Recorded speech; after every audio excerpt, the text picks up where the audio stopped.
देश में बेरोजगारी के अलावा इन्फ्लेशन, महंगाई बढ़ रही है। यही मोदी साहब 2014 में ये कहते थे महंगाई की। अरे भाई, आपने जो महंगाई के लिए लड़ा, मीडिया में अपना नाम बढ़ाया, लेकिन उसका जवाब उनके पास नहीं है। जब जवाब आदमी के पास नहीं होता तो वो घूमकर उधर इधर की बात करने लगता है। मैंने ये किया, मैंने वो किया। अरे क्या किए भाई? ये तो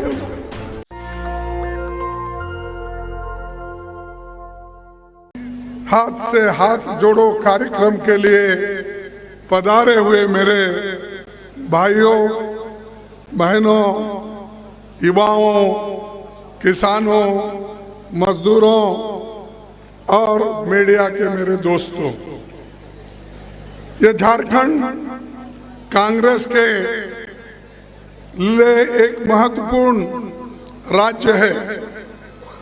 जो झारखंड हमेशा देश के लिए उजाला देता है।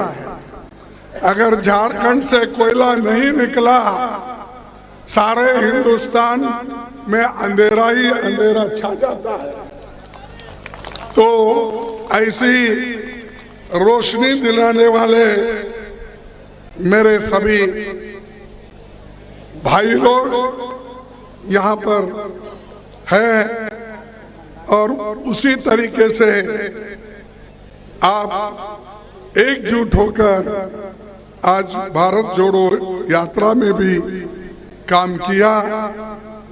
और राहुल जी कन्याकुमारी से लेकर कश्मीर तक 3600 किलोमीटर वो चल के दिखाए, जो नामुमकिन था। लोग ये कहते थे ये कैसा होगा? क्या राहुल गांधी जी कन्याकुमारी से कश्मीर पहुंचेंगे? ये धूप में, बारिश में, ठंडी में, और कश्मीर में मैं भी जब गया था बर्फ ही बर्फ था। ऐसी लंबी यात्रा उन्होंने तय की, इसीलिए की कि देश में जो एक नफरत का वातावरण पैदा हो रहा है, देश में युवाओं को एम्प्लॉयमेंट नहीं है, देश में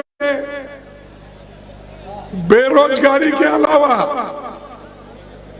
इन्फ्लेशन, महंगाई बढ़ रही है। यही मोदी साहब 2014 में ये कहते थे महंगाई की। अरे भाई, आपने जो महंगाई के लिए लड़ा, मीडिया में अपना नाम बढ़ाया, और सभी पेपरों में आपने इतना एडवर्टाइजमेंट किया, इतना एडवर्टाइजमेंट किया। महंगाई मेरी सरकार आने के बाद कम करूंगा, ये कहा उन्होंने। मैं उनको पूछना चाहता हूं, अब कहां है आप? कहां गया आपका स्लोगन? और यही बात तो राहुल गांधी जी पूछ रहे, यही बात मैं पार्लियामेंट में पूछ रहा हूं, और यही बात हमारे कांग्रेस के सभी नेता लोग उनको पूछ रहे हैं, लेकिन उसका जवाब उनके पास नहीं है। जब जवाब आदमी के पास नहीं होता तो वो घूमकर उधर इधर की बात करने लगता है। वैसा ही पार्लियामेंट में आप देखे होंगे कि उनका उत्तर कैसा था। इतना गुस्से में छाती थपथपा के मार लेते थे, और उनके भाषण में उन्होंने यहां तक भी कहा कि मैं एक आदमी सारे देश के अपोजिशन को भारी पड़ता हूं। इतनी अहंकार की बात उन्होंने करी, यानी उनकी पार्टी भी उनके सामने कुछ नहीं। जो नेता उनको आगे बढ़ाए वो भी कोई बात नहीं है, लेकिन मैं मोदी एक ही इंसान भारी पड़ रहा हूं सबके लिए। अरे भाई, तेरे जैसे बहुत लोग हो गए दुनिया में, और हो भी गए, आगे भी बढ़े, फिर बाद में मिट भी गए। तो ऐसी अहंकार की बात करो। जवाहरलाल नेहरू जी ने एक बात कही थी, उन्होंने ये कहा था, जो आदमी अपना ही गुण गाता है तो समझ लेना कि उसके पास कोई अच्छे गुण नहीं दिखते, और गुणवत्ता क्वालिटी भी नहीं होती। ऐसे ही लोग अपना बात करते रहते हैं, मैंने ये किया, मैंने वो किया। अरे क्या किए भाई? ये तो आपने कहा मैं गरीबों के लिए एक फ्री सिलेंडर देता हूं, गैस कहा, दिया एक बार। अब देश में जो 7 करोड़ लोगों को पहले मिला था, उसमें से अब इस बार उनको एक सिलेंडर भी खरीदने की ताकत उनमें नहीं है। और ऐसे लोग बार बार कहते हैं कि हमने कुछ किया। अगर कोई किसने गरीबों के लिए किया है, मजदूरों की, किसानों की अगर किसने सुनवाई की है, तो श्रीमती सोनिया गांधी जी और मनमोहन सिंह ने की। उन्होंने फूड सिक्योरिटी एक्ट लाया, गरीबों को अन्न देने का काम उन्होंने किया। अब वो छाती ठोक के मैंने 80 करोड़ लोगों को फ्री राशन दे रहा हूं। कहां से दे रहे भाई? जिस देश में एक दाना भी अपने आजादी के पहले उगता नहीं था, हमारे पास अनाज की कमी थी, लोग भूखे मरते थे, और अमेरिका से गेहूं लाके यहां पर बांटा जाता था। लेकिन नेहरू जी, इंदिरा गांधी जी ने ग्रीन रेवोल्यूशन किया, अनाज उगाओ, और आज अनाज का भंडार हमारे गोडाउनों में इतना है कि सोनिया गांधी जी ने सोचा इसको गरीबों में बांटो, और उन्होंने ये फूड सिक्योरिटी एक्ट लाया।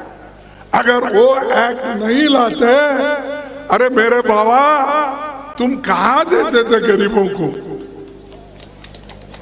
मनरेगा किसने लाया? मनरेगा स्कीम किसने लाया? आपको मालूम नहीं? अरे मनरेगा स्कीम इंदिरा गांधी जी ने लाया, सोनिया गांधी जी ने लाया। जब सोनिया गांधी जी ने, मनमोहन सिंह जी ने मनरेगा योजना लाकर गरीबों को पेट भरने के लिए कम से कम 100 दिन का काम उनको देना चाहिए, उन्होंने शुरुआत की। और इन्होंने क्या किया इस बजट में? अगर आप देखेंगे, जिस जगह 2,72,000 करोड़ रुपए इस वक्त से आज के जो मेहनत का, यानी गरीबों को जो वेजेस मिलते हैं, जो मजदूरी मिलती है, उसका हिसाब डाले, 100 दिन के लिए मटेरियल के साथ 2,72,000 करोड़ रुपए होना चाहिए। ये छोड़िए मटेरियल का, कम से कम काम के लिए 1,72,000 करोड़ होना चाहिए। लेकिन इन्होंने बजट में कितना रखा मालूम? सिर्फ 60,000। गए बजट में 90,000 तो था, 42 दिन काम करे 100 दिन के बजाय, लेकिन अब सिर्फ 60,000 लगे। और ये गरीबों की बात करते हैं और उनको हमेशा झूठ बोलने की आदत है बीजेपी को। बीजेपी हमेशा झूठ बोलते हैं, ये झूठों के सरदार है सब।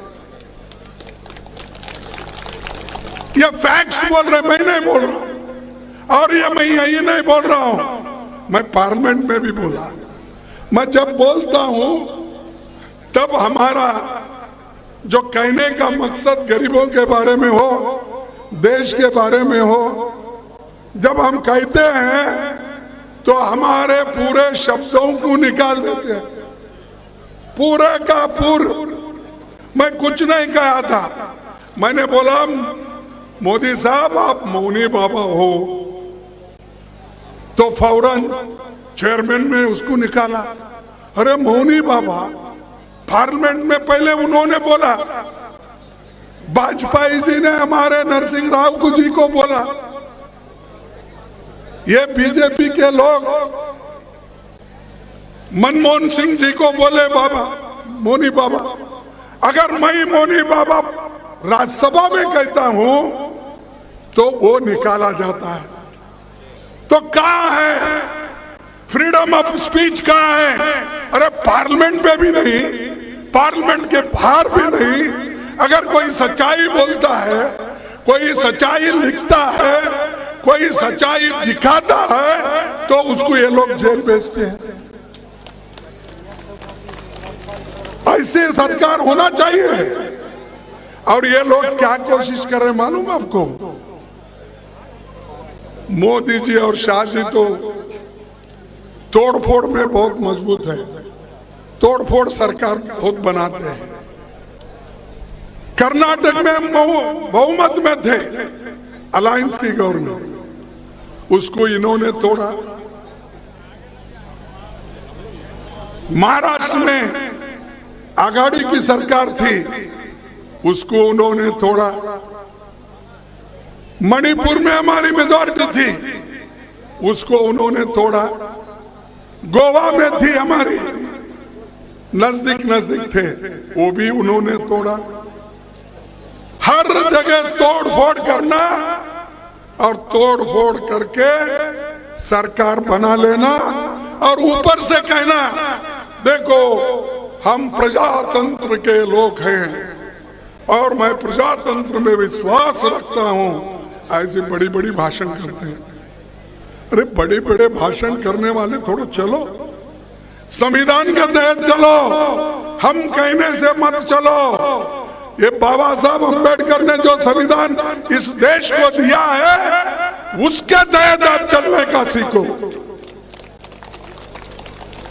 वो सब छोड़ दिए, कहते हैं संविधान की बात, लेकिन करते हैं क्या? आरएसएस जो बोलता है, नागपुर से जो नोटिस निकलती है या ऑर्डर निकलता है, उनकी बात सुनते हैं। क्योंकि वो धर्म धर्म में झगड़ा लगाते हैं, जाति जाति में झगड़ा लगाते हैं। कभी भी देखो, कहीं भी जाओ, चुनाव नजदीक आते ही हिंदू मुसलमान, हिंदू मुसलमान, हिंदू मुसलमान। अरे क्या यही सब्जेक्ट है? क्या इसी से पेट भरने वाला है? अरे देश को किधर लेके जाना है, ये पहला देखो। हमने तो आजादी दिलाई, कांग्रेस ने आजादी के लिए लड़ाई लड़ी, लेकिन इनका कुछ भी नहीं है उसमें। इनका ना कोई हिस्सा लिया आजादी के लड़ाई में, इनकी पार्टी आई, ना कोई प्रचार भी किया। फिर भी कहते हैं कि हम राष्ट्रवादी हैं, हम ही इस देश को बचा सकते हैं। 60 साल में कांग्रेस देश को डुबा दी। अरे अब झारखंड में कई इंस्टीट्यूशंस है, पब्लिक सेक्टर्स हैं, बड़े बड़े कारखाने हैं, ये सब मोदी के पीरियड में ही आए क्या? मेरे को पता ना, मोदी के पीरियड जो हम करें वो भी कहने के लिए वो शर्माते हैं। IIT, IIM, AIIMS, engineering college, medical college, सड़क, अरे हमने तो सड़क एक लाइन की बनाई हुई, आप डबल लाइन उसी जमीन पे की है। कई 2 लाइन की हमारी जमीन थी तो 4 लाइन की, हमने इतना रोड बनाया। अरे रोड पहले किसने शुरू किया? जमीन किसने ली? एक लाइन किसने डाली? आज और एक मंत्र खोल रहे हैं। क्या खोल रहे हैं? वंदे भारत ट्रेन। अरे भाई वो लाइन कौन बिछाई? मोदी ने बिछाई। रेलवे की लाइन तुम्हारे जमाने में कितनी बिछाई? हजारों किलोमीटर, लाखों किलोमीटर हमने रेलवे की लाइन बिठाई। उसके ऊपर ये लोग एक नए नए नाम देके रेलगाड़ी छोड़ रहे हैं, और वो रेलगाड़ी छोड़ने के लिए मोदी जी खुद जाते हैं और वहां पर हरी झंडा दिखाकर ये वंदे भारत मैंने किया। अरे भाई नीचे का रेल का कौन किया? क्या इसके पहले रेल नहीं चलती थी?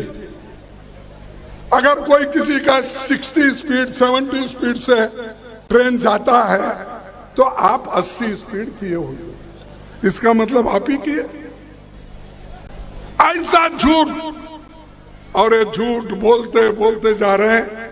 मुझे समझ में नहीं आ रहा क्यों लोग उनके झांसे में आ रहे हैं। ये एक ही नहीं, कोई भी चीज आप देखिए, जैसा कि ये बीजेपी सरकार कहती है कि आजादी उनको 2014 में ही आया, 1947 में उनको आजादी मालूम नहीं है, क्योंकि वो लड़े नहीं, इसलिए वो उसका महत्व उनको मालूम नहीं।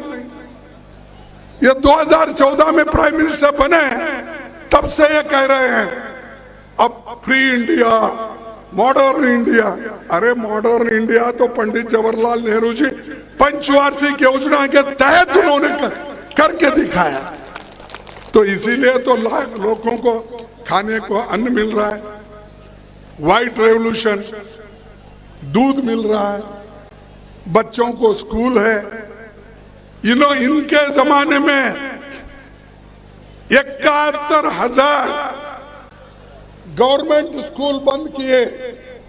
जो गरीब के बच्चे पढ़ते थे, जो गरीब के लोग अपने बच्चों को वहां भेजते थे, 71,000 गवर्नमेंट स्कूल्स बंद। और किसको दिए? जो भी प्राइवेट आते उनको देते गए। यूनिवर्सिटीज प्राइवेट को, सरकारी यूनिवर्सिटीज खोले ही नहीं, क्योंकि वो मुफ्त में गरीब के बच्चों को देना पड़ता है। तो ये जो इन्होंने बार बार कहते हैं गरीबों की बात, यही लोग हमेशा गरीबों को खत्म करने की कोशिश कर रहे हैं। नेशनल दस्तक की आपसे गुजारिश है कि अगर इसको बचाना चाहते हैं तो नेशनल दस्तक को सब्सक्राइब करने के लिए रेड कलर के सब्सक्राइब बटन को दबाएं, फिर बेल आइकन की घंटी दबाएं। नेशनल दस्तक को बचाने के लिए बहुत जरूरी है कि हर खबर को शेयर करें, लाइक करें, कमेंट जरूर करें।